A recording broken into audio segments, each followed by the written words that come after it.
Hey there, my name is Kristen Ruiz, and I'm here with my co host, Geneva Mayne. On today's episode, we are talking about how the relaxation response counteracts the stress response and improves vagal tone. And I think a lot of us, instead of taking the road less traveled, we take the road stress traveled. And so we're talking about how to counteract that today with initiating the relaxation response. And this is incredibly beneficial for both performers and for trauma survivors. So before we get into this agentic practice, we're all about having agency over our voice and all of the practices that initiate that and give us freedom over our voices. Let's go ahead and start with our first segment today. What's new and what's good? So my friend Geneva, what's new and what's good with you? I am on cloud nine in my third week. Today actually marks the third week anniversary of my voice internship at Emory Voice Center. Amazing. So I am, let's see, the first week was mostly just, getting the important orientation things and clearances. The second week, I got to meet the wonderful clinicians and surgeons here, and I got to be a participant in some research, which was fun. Oh, I can't wait to hear about that. Yes, and then this week I am starting to interact with participants to collect data for the projects that I'll be working on. So it's been busy, but it's been great. Oh, that's fabulous. That is How fab. about you? What's new? Good? What's good with you? Well, I had a really fun weekend. So there's a music festival here where I live. I live on this little lake here in Connecticut, and so there's a music festival where the musicians in the area we took a dock and then performed on the dock, and then kayakers ended up traveling. Said instead of a beer crawl, it was a music crawl, where they travel from place to place. So being able to combine two things that I love, singing with my husband, he's my favorite partner in music, and so singing with him and being on the water, those two things were, it was great. And we did have a little sound system there. And it was, so the sound was great, and there was so much variety. We did some musical theater stuff. There was an opera singer at another dock. There was a bagpipes player, and there were some cover bands. So it was a variety of different kinds of music. And so it was a very enjoyable night. So I'm still kind of living off of the joy of combining singing and water. Just good combo. Awesome. Yeah. Okay, so let's jump right in. We don't have a guest today, but we do have a pretty special guest coming up for our third episode. So to our listeners, stay tuned. Mhm. But today we're talking about improving vagal tone, which seems to be trending right now. Um, I feel like I'm hearing that phrase a lot lately. How about you?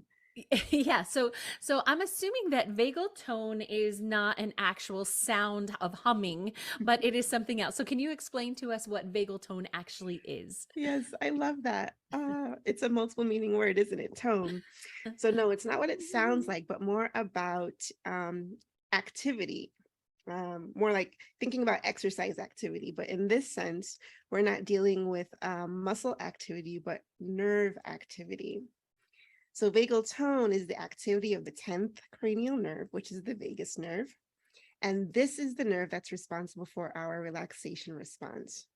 So when we are revved up, like in fight or flight, or ready to perform or experiencing stress, the vagus nerve is the one that's responsible for slowing our heart rate and relaxing our muscles once we've cleared the threat. So think about how that benefits singers. We already know that, that first minute when you step on stage or you're ready to do a performance, how your mouth dries out, and your heart's like this. Um, yeah, so relaxation response would be incredibly beneficial for singers, but it's also great for people who might have an overactive stress response, like trauma survivors, people Mm, with PTSD, people yeah. experiencing chronic stress. So resilience, or the ability to successfully adapt or Right. bounce back or recover from an adversity, depends on effective activation and termination of that stress response. Mm, And resilience, which is also like a trending term, I think, it can be encouraged through cultivation of the relaxation response. mm. So vagal tone is indirectly measured by measuring our heart rate variability with an EKG. Now, most people are not walking around with an EKG. You don't have one in your purse? Okay. um, but the variability in an EKG are fluctuations in the amount of time between our heartbeats. So the higher the heart rate variability is, the greater the degree of your vagal tone. So I thought this would be an interesting topic for us to talk about because I do think it is a trending term. And recently, just last month, I saw an article in the New York Times entitled "This Nerve Influences Nearly Every Internal Organ, Can Improve Our Mental State Too." So this was on June 2nd in the New York Times. And there's some sections I thought we could look at. It just kind of starts by saying TikTok videos with the hashtag vagus nerve have been viewed more than 64 million times, and there are nearly 70,000 posts with the hashtag on Instagram. Some of the most popular ones feature simple hacks to tone or reset the vagus nerve, in which people plunge their faces into ice water baths or lie on their backs with ice packs on their chests.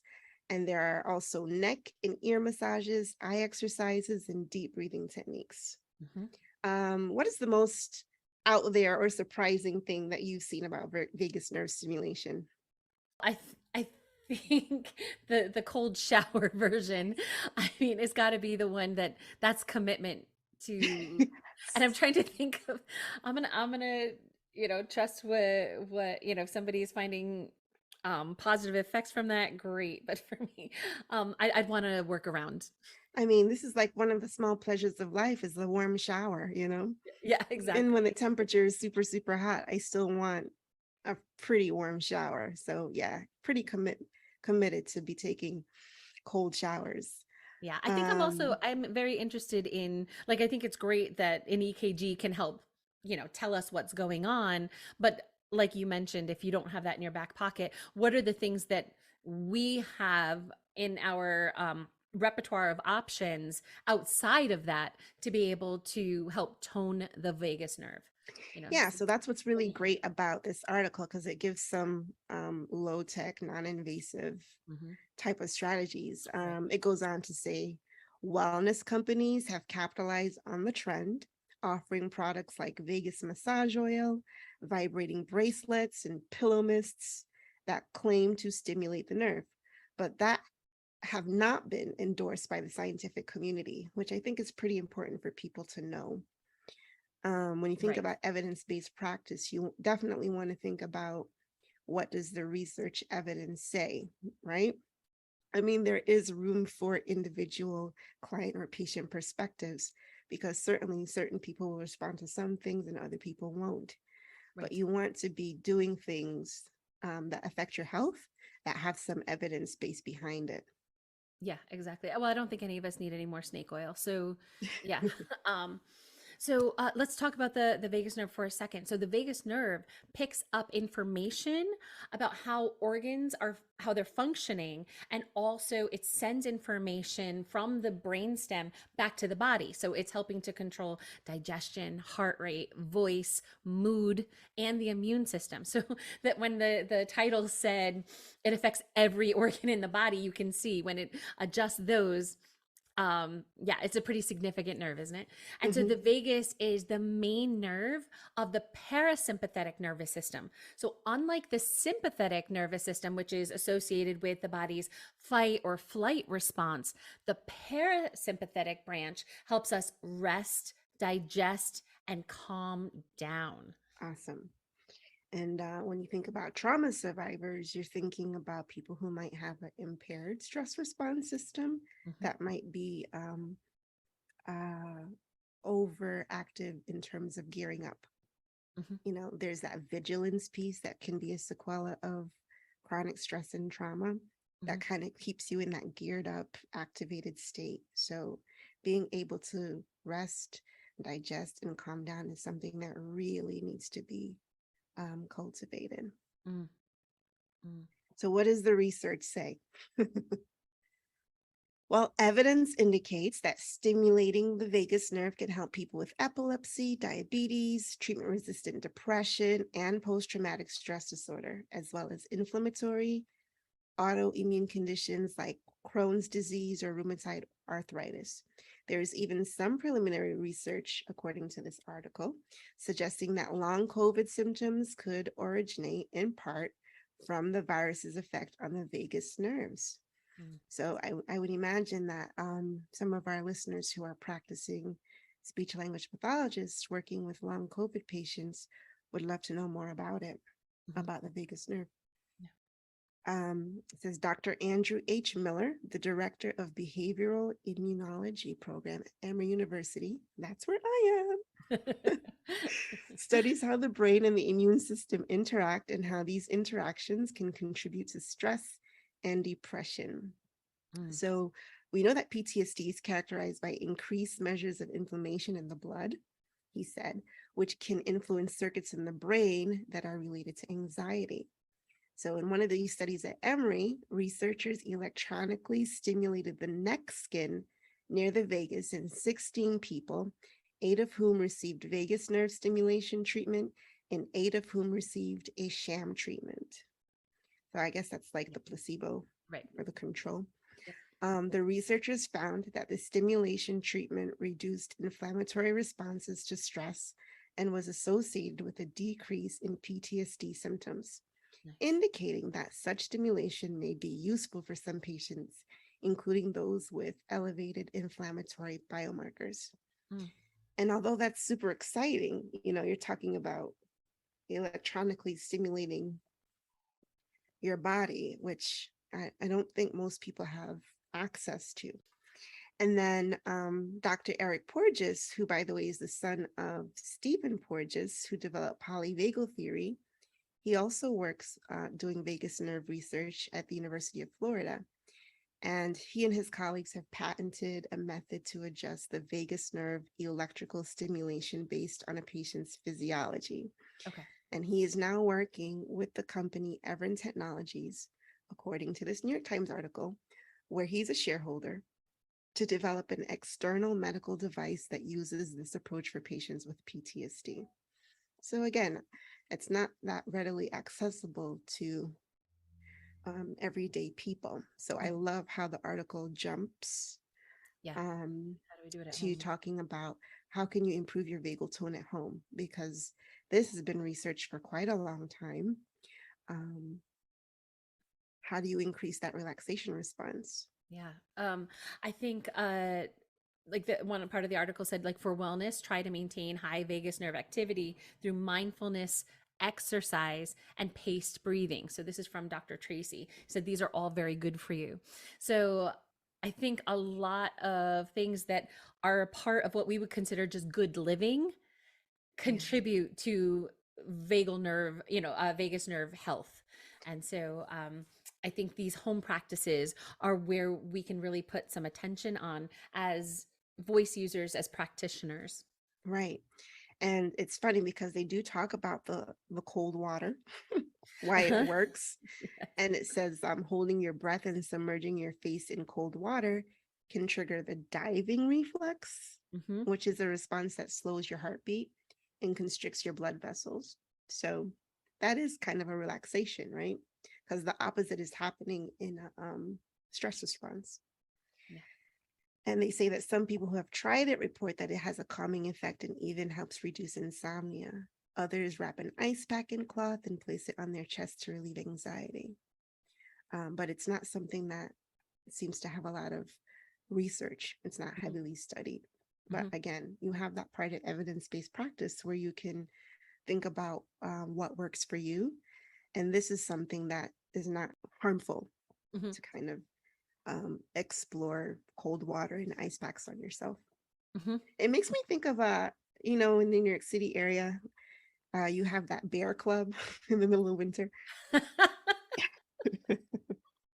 and they go out and they go swimming in the middle of winter in the ocean. That's Uh, commitment.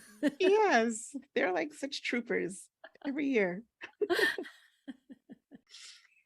So how about you? So what's your experience, do you think, with using relaxation response with singers?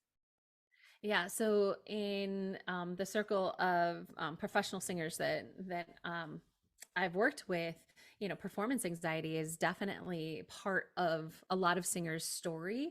And even if it's not to the level of performance anxiety, it's like, how do you handle a stress response at a time that you need to be focused on other things and deliver a message that's more, that needs to transcend some kind of feeling about the protective measures that the body wants to go into. So what do we do with that? And I have some personal experience with this as well. It's a story that's close to home for me. I Mhm. wish it wasn't, but it was. And so things that we've found in the studio to be really effective are kind of like a trifecta of three different things. One is we love using physiological approaches where we leverage physiological posturing or movement to then counteract that stress response. So sometimes there's ways to almost pretzel the arms and entangle the hands, and it puts us in a kind of a safe mode where the stress response that wants to go into fight or flight, it interrupts that process and can stimulate that relaxation response. Sure, Because then on that's some level, when you're tangled up like a pretzel, your body knows, well, there can't be much of a threat because you're not in the position to fight or run. right.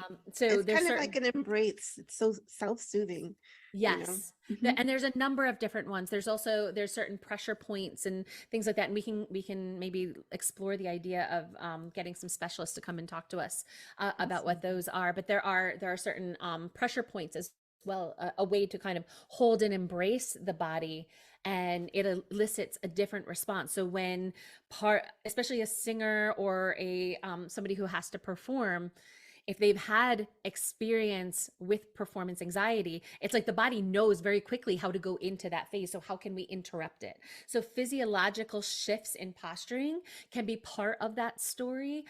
Also, there's David Thunder's work, and there's some work on uh, using the feet and activity in the toes and in the feet to counteract some of that stress and anxiety. So movements there, and that's kind of up and coming. So then there's kind of the second point in that trifecta is mindfulness practices. And so whether that's for some people, there's going to be journaling, meditation, prayer, but also there are beliefs that govern our actions before the level of consciousness.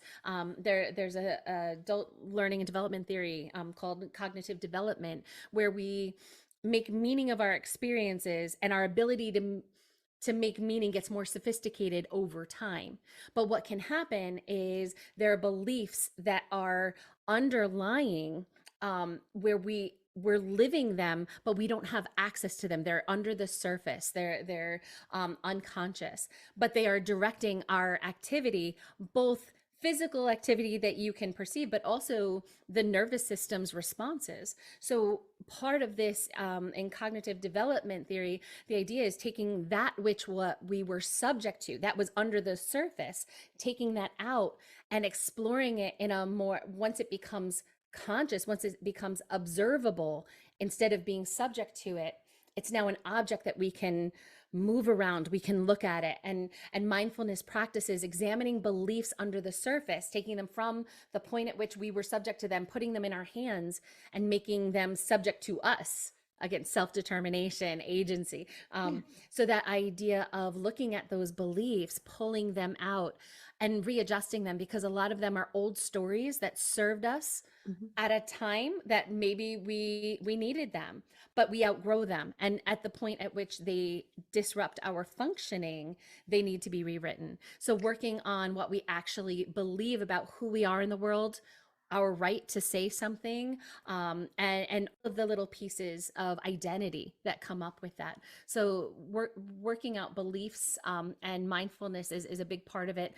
And part of doing that is also finding things that feel good. So if whether it's finding through movement, through inspiration, through beauty, through all of these things, um, allowing these experiences to pull out that which was unseen to us but there, and then making that visible to us. So these experiences can help give us the time and the container to be able to see that which we could not see, and as we are able to see, we can then adjust. What do you think are some of the more common beliefs that singers or performers might have that are just not helpful to Mm. them? What do you Um, think? oh, there's so many. So there can be common ones are, and again, these are things that come out after poking at them. They're not what most singers are going to lead with, Right. but the underlying things that come out when we do this work is, uh, I don't deserve to be heard. I Mhm. don't deserve to be on this stage, or I'm not good enough is a big one. Other ones are, uh, it works for everybody else, but it's not going to work for me. Mhm. Another one is, if I didn't come by it easily or naturally, for lack of a better word right now, if it didn't come to me easily, then I don't have access to it. Right. So it's kind of, instead of the growth mindset, it's a fixed mindset. Like, it is what it is. You Right. know, if I don't have this talent, I don't have this talent. Yeah. So we see a lot of different things. We also have, starvation artist mentality. We've got, so there's money beliefs built into that. There's identity beliefs built into that. There's guilt and shame, depending on what communities we, and when I say community, it could be larger societal, regional, cultural, but it also could be family, or it could be work, or even the performance tribe that they're in. There's beliefs that get put on, and where certain sounds and certain kinds of voices are privileged, and other kinds of sounds or voices are not privileged, they're discarded. And if you didn't fit the privileged cookie cutter version of what that group decided was privileged, you can then walk away saying, well, then it's not good enough. I know one singer who was, she was a full lyric, but she was in a community that thought that the only way to do classical singing was to be a coloratura. And when she couldn't do coloratura, she thought that then she was not enough, and it wasn't until revamping her identity and doing that belief work. And the way she was able to do that was by finding time to go through nature, to spend time actually thinking and doing that work of unpacking, that this was able to emerge. And once it emerged, then you can do something with it. You can say, is that really true? And then that'll be another episode where we can talk about, what do you do with these beliefs once you see them. Right. But one of the things we can do is say, we're living as if they're true. Is it really true? um Yeah. and I think allow what one that comes. I've heard is that, sopranos are a dime a dozen, Sure. which Yep. is like, what a terrible, Yep. neglect or undermining of the idea of your individual voice print, right? Absolutely. And then everything else in your person that makes you unique, you know? Yes, we see a lot of, if I don't sound like the original artist, if we're doing a cover or another piece, it's not original work. So if it's not like the original, there can be other people in that circle saying, well, that doesn't sound like the original. So, and then that singer internalizes that. And one of the things that we work on is, how do we explore and bring out our A game to the table, and not our C version of somebody else's A game? Right. Like, because that other thing that we fell in love with, it was because they were being authentic to themselves and the energy of that space in that moment. They weren't trying to copy something else. That's what made it so magical. So if we spend our time trying to replicate that, we're actually missing the piece of magic that's in front of us. Is, what do I want to say, and how does my voice say it? So bringing out these kinds of beliefs in voice users is super important. And I would say, like, the third part, in terms of dealing with the relaxation response, like dealing with the physiology, dealing with the beliefs, those are the two big pieces. The other piece that we're finding is getting into a flow state, is doing things that will actually get us into the flow state. It helps us to be more absorbed in the moment. There's a timelessness to that. And what it does is, it shifts so that it's like the body, mind, and spirit all kind of come together in this other goal. that doesn't have to do with self-protection. It has to do with something else. There's a transcendent goal here. So if we can access that flow state with attainable goals and achievable targets, putting our attention and our full faculties towards that, we find that that relaxation response can also come. So sometimes the relaxation comes from a different kind of doing. So those are the three things that we've been exploring and finding some interesting and exciting results with. Yes, it's so funny because you would think that something as targeted and maybe even painful as looking at your unhelpful beliefs wouldn't be relaxing, you know? And I think that's why, I mean, you have to counter those unhelpful beliefs with some positive affirmations. You I don't think just that's like a dig big them part up of it. just to dig them up. You have to look at them and see how they've been holding you back Yes. and replace them with the thought or the belief that helps you. Yeah, we And call it reframing. Reframing. yes, Yep. yeah. Absolutely. So that's something that I like to practice for myself. Because I do a lot of journaling. I use like a CBT app called Bloom, Okay. and it just encourages you to do your 3 daily gratitudes, check in with how you're feeling, and then you can do like a CBT exercise if you choose Mhm. to. I don't always have the time, but in the morning, if I don't do those 3 gratitudes and um, check in with my emotions and why I might be feeling the way I'm feeling, I notice that like I can get like um lose that sense of well-being, Yes. you Yep. know? So it's something that I love, and I love these apps because they kind of keep track of how often you check in. So you can see, oh, I didn't have a great day today. I felt kind of crappy today. Oh, I haven't done this in like 3 days. You're going to connect the Um, dots a little bit yes, faster with that connects kind them. of data tracking, right? Yeah, yeah. So like, we were talking about earlier, persistence is how you over time is how you see the results, with voice training and even with cultivating that relaxation response and your sense of well-being, because Mhm. there's always going to be things in your day to throw you off, Yep. new challenges, new stressors, but you have to meet them. That's Yeah. life, and meet them and still perform at a certain level in whatever your path is that you're walking. So Yeah. yes, I like to do, for my mindful awareness, journaling and CBT type exercises, and I love spending time in nature. Which reminds me, I got to make it up to your house pretty soon. Everything's blooming right now. You need to come.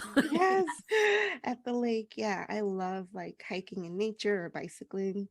Yeah. That helps me to regulate as well. Yeah, And I think that being around nature, there is something to the colors, the texture, the it smells prettier than Fourth Street. You yeah, know? Yeah. and being like in the grind, and the horns honking and Mhm. like the to and fro, it doesn't it doesn't inspire. It doesn't inspire loftier or emotions or thoughts or creativity. It's stress does not inspire that kind of creativity. So it's Um, good to be where you can be inspired. well, I love that you brought up that word. Literally, I was working with this singer a couple hours ago, and we were talking about inspiration. And I don't know about everybody's circle, but I know the circle of voice users and singers that are around me.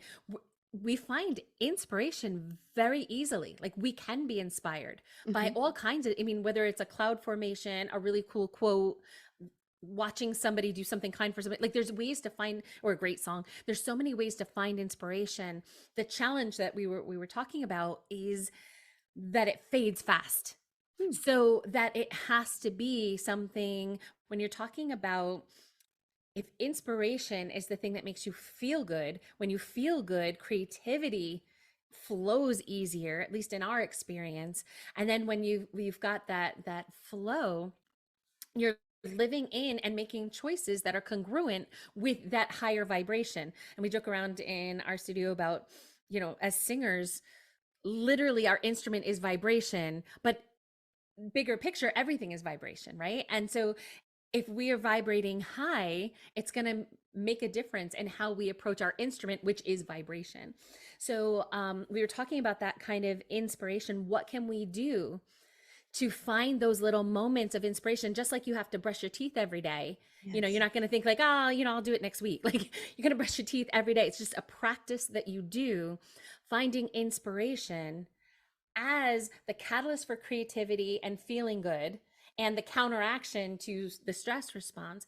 What can we do to inspire? So like one thing that I did recently, you know, as you know, I live on this little lake here, and it's the warm summer months right now, so it's really great to be in the lake. And so I went and bought this little micro tablet here where I can listen to audiobooks while I'm swimming. It can be submerged underwater. So that was a system that I am putting into place of like, hey, I need to listen to things that are inspiring, and I want to move. I want to be able to, you know, go in the water. I want to be able to not just sit at a desk and a computer and a piano all day. So to actually move, incorporating these things, but it was done very strategically. So now when I'm going in, the days that I actually swim and listen to those audiobooks, I come out in a different vibe. I am a different person because of that experience, and the choices that I make according to that are different. And the challenges that come up are different because yes, they are stressors, but enough of that relaxation response was elicited that it is no longer overwhelming. It is definitely something that you can maneuver and adapt easier. Of us finding those points of inspiration and not just waiting for them to magically happen, literally strategizing, using intelligent planning to put those in our life. Yes. And that's the challenge, isn't it? Fitting it all Yes. in. So we'll end on that note. I know this is a topic that we are going to revisit often, not just because it's trending, but because there's always new information coming out Right. and people who can speak on this topic. So we'll do this one again. So just to sum up what we did today, we talked about how we to improve our vagal tone. This is an agentic practice for those dealing with stressors and trauma. And simple ways to improve your vagal tone at home include mindfulness, exercise, meditation, deep breathing, yoga, journaling, finding inspiration, all of those great things make us feel good and relax us. Great music. Yes. See you next time, guys. All right, bye.